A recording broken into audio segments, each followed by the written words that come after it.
for Robyn. And this is when all of these cards, these will become very oracle. Even if they're tarot, they're going to be more oracle than I know. Okay. Too much.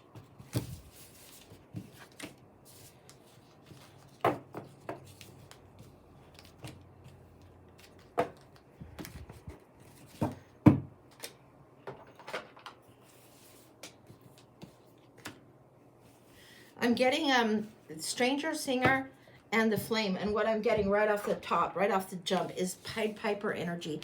This is where you were traveling town to town, town to town. Your voice, the way you did it, your voice, the way you did your instrument, the way you used your voice as a stranger would lead people to follow you. There's something really, you were like thrust into a foreign place is what I'm getting. I want to go for the Flame. Why did they follow you? Why did they buy in is what I'm getting. Literally, people had to buy in to see you, to do whatever it is you did. What is it that you did? There's something you did with your voice that was more than just what we would consider singing, or more than like American Idol, blah, blah, blah, even though it's giving this. What is this? I'm getting something about seer. You wouldn't stay in a town for too long. There would be something about seer energy, something that you would see. That's why you would travel. You would mask, you would hide, you would cloak yourself when you needed to cloak yourself. People would want to follow you. You would go in and you would tell people things. You would see things. I'm getting something that you could almost have the gift of prophecy going on. So you might be singing, a crowd would gather, or you might be humming along, a crowd would gather. Pretty soon people would notice this strange tune. It's very like an enchantment. I wouldn't put you in the land of the witches with this. I would just put you, whatever you're voicing, it's different than what they had heard. The different words, different things you would say, different ways you would sing music would draw people to you. It would attract people. They would attract people, and whatever it is, there was some kind of healing. Song healer. You were song healer. Song healer, seer, prophecy. This is very interesting. These are very, very distinct spiritual gifts that you had. You would cloak yourself at times so that the flame would not be too bright. But your undeniable resonant truth that would come through you sometimes would surprise you. Sometimes you would deliver news that people wouldn't like and you would get the fuck out of there.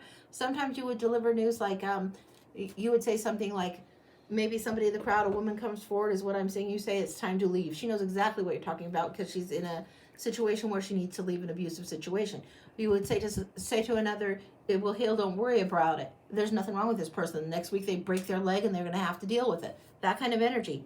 People would have known you. I don't even know what name you would go by. You would try and be anonymous, but you would move town to town. You would float town to town. You were very much a traveler. And by traveler, it feels very, very like gypsy energy traveler. Gypsy energy traveler is what it feels like. I don't think you traveled with a huge company. I think you traveled with a small company of family. You're a stranger, very much on your own. This is extended family. I don't think that you're married right then in that life. I don't think so. This is why you cloaked. Look at this. Look at this. Look at this. Show them these. You have this ability to see truth so clearly, so ferociously bright. But you would wrap things around your head. You would wrap yourself up. You would try to dim down, dial down when you needed peace, when you needed quiet, because you were the stranger that drew attention without intention. You drew attention without intention sometimes, and this is what you learn to do that's protective. Sometimes when people wear black a lot or wear gray a lot, you think, oh, that's kind of depressing. It's funerary. No. Not funerary. Shielding. Shielding is what you're doing. Keeping your energy or your light to yourself a little bit sometimes. All right, we're going in the realm here of the Shadowlands. Not the Shadowlands. Sacred realms. Why are we in here?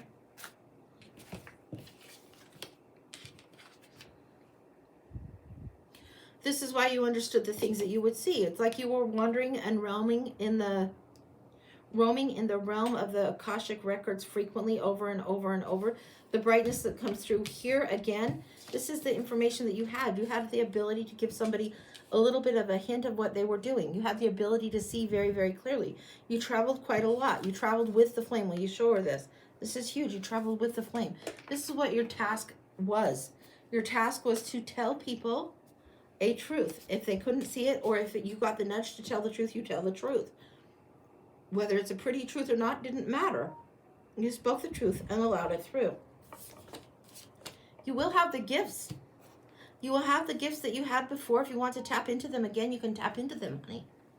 It's not something that you can't do. And if you're doing song healing, it's not like everybody does the modern song healing where you hear it on the radio and you sing a song. Like there are certain songs that are very healing or that hit us emotionally. These are songs that you would do like you're humming. They're just humming. It's more the notes than the words when you're doing the song healing, and it might be something that is just song healing, light singing, light healing. This is something that is a gift. It's a gift that you can do. There is a rose-colored moment. What is this? It feels very much in this past life that you were in the female form. There's a rose-colored moment coming in. This is giving me what was the romance going on.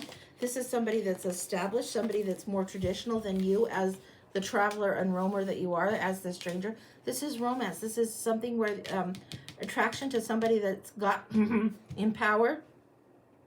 And this is big romance. This was kept as secret. It was kept as secret and as sacred. Not everything that is kept as such is such, but this was such. This person knew. You would consult this person. And this is like you should have been shunned, banned, blocked away from whatever this social status is, was much higher than yours. Much higher. This one in power sought out the wisdom, had heard of you, traveling through whatever his kingdom countryside might be, had heard of you, had sought you out. I'm getting France. I don't know what's going on or when. This feels pre-Napoleon. I don't even know where or why that's coming from. It feels like 50 years pre-Napoleon. I don't know what that's about. I don't know my history well enough to tell you. What I can tell you is somebody sought you out. You would consult to those in the higher echelons of society, and you would travel the area of France quite a bit. I think you did a lot of European travel, but France is coming out specifically standing in that time. I don't know why. You would not stay there. You would not stay with him, even if you would love this one. And this one, you did have romantic love. There was heat in the sheets with this one. It's more than counseling. There's a chemistry and a draw, and like the pull of the moon, there's a draw.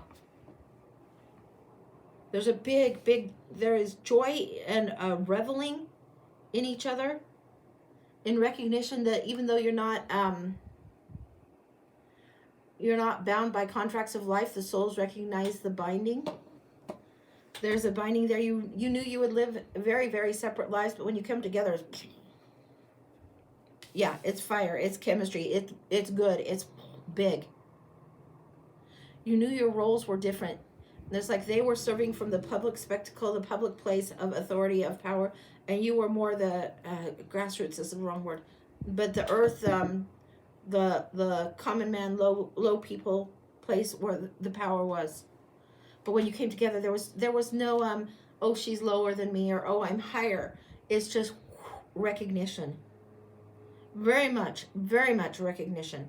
It's like twin flames that are not married or not together in that lifetime is exactly all the time, but they do have moments. Lock up, heat up, charge, then part, then lock up, heat up, charge, then part. This happened a number of times. Yeah. This is something that's negotiated, agreed upon. The fire and ice tendencies of you guys to do what it is you do is really good. The opposites of the fire and ice, or what was part of the draw, this feels like this happened at least 5 times.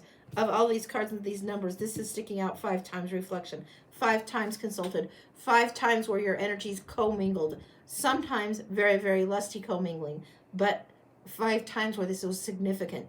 It altered the course of what was going on within the wider spectrum of people, but they would have never known who you were.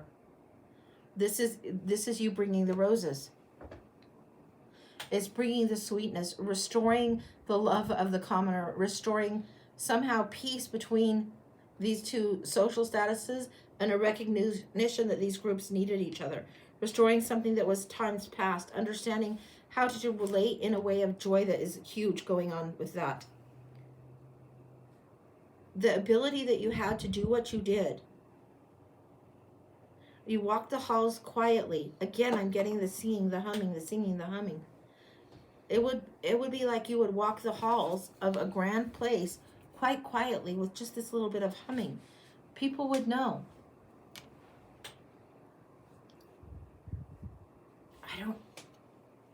The humming is what's coming through. People would know. They would know the tunes. They would know the sounds. They would know the harmonics. It's like there's certain tunes and sounds that have gone back through the centuries to, even when the monks were singing, who knows? But they were tunes that went further back than that maybe would infiltrate, imbue themselves, come in, move through.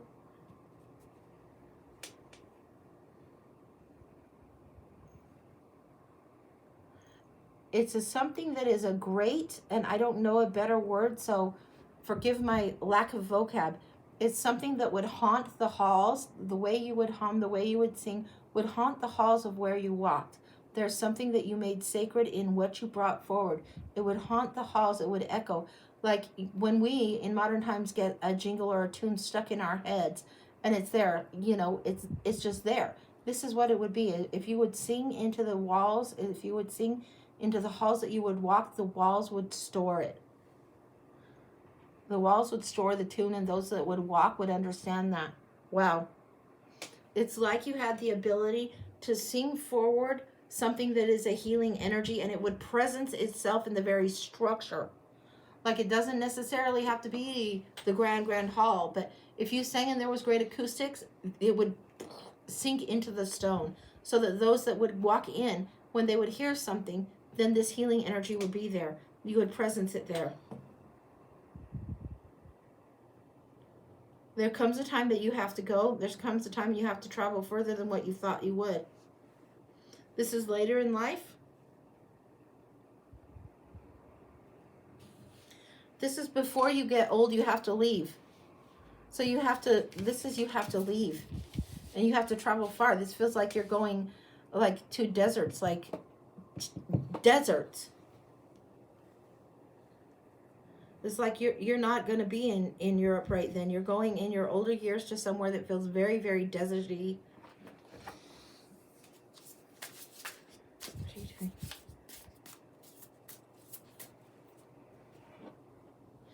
I'm getting something like the call of the Egyptian bird. I don't know if it's Ibis or Osiris. I'm getting the call of the Egyptian bird is bringing you back. It feels like you're going towards Egypt or towards that area of the world.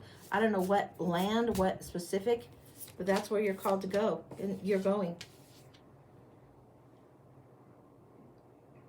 The ancestors are asking you to come back there, to bring that gift of what you do, how you heal, how you hum into being healing, how you sing healing into being. It needs to be revisited, and it's something that needs to be something that you bring back that nourishes, as if water to the desert is what you're bringing. And the light that you have to bring back, you have to bring it because the ancestors haven't been present in that particular desert area in a long time with this kind of gift going through. It's time for you to bring it back. This is what you must do. This is the big challenge, because it's definitely going to take you there. I don't think you go back to the France or the European element at all. I think you go back towards even further back. Like further back ancestry, further back past life, further back gifting. This is a past. The singer and the healer is a gift that passes generationally. I did not know that. It's a gift that passes generationally. So it will come down through your line. It will usually come through the matrilineal line. Yeah. And this is something that is, it is very much a torch that's handed off. Okay. All right. It's a torch that's handed off. And it has gone since the dawn of time. There have been song healers. There have been light singers. There have been people with this gift. You have to guard protect even still. There's times when you want to guard protect. You're not going to go on American Idol and, you know, become a rock star. But when you sing or hum, you'll hum a cradle song, a lullaby, an ancestor song that will heal. It's insane. It's really, really good. This is the fruit of the tree, of the healing tree that you're bringing forward. Anything else? This is the wisdom of the ages, and this is something where you travel with the pack and on your own. At many times you carry the flame, and it's pure divine white light healing kind of energy that comes through. It's strong. This is what's going on. This is what you're meant to do. This is what you will continue to do. And if you're not doing it yet in this lifetime, well, you might want to start humming. That's what's coming through. That's complete. Don't doubt the gift that you have to do this, to presence it, to sing healing into the space around you. That's complete. Woo, all righty. Yeah. All right, tested say, let's see. So amazing, I'm a hummer in this life too. Most times I don't realize I am. Yeah, you probably hum in the kitchen without even thinking it hummed. You're just in your happy little self doing your thing. But some people in this lifetime, if you told this to them, they'd be like, okay, how much weed you been smoking? You know, what's going on with you? But this is something that you know to your bone. You know. You can sing a lullaby. You can conjure a lullaby. You'll hear things that are familiar refrains. And you'll be like, okay, that's one of those healing things. And if you're singing the same 3 or 4 measures over and over, keep doing it because you're singing healing into that space. That's what I got. Right. Yeah, beautiful. Holy smokes. And these past life cards, I tell you, they're interesting because they have a modern thing. But once you're in these cards and you're doing past life, when that gear kicks in, who knows what's going to happen. Gorgeous. Holy cow.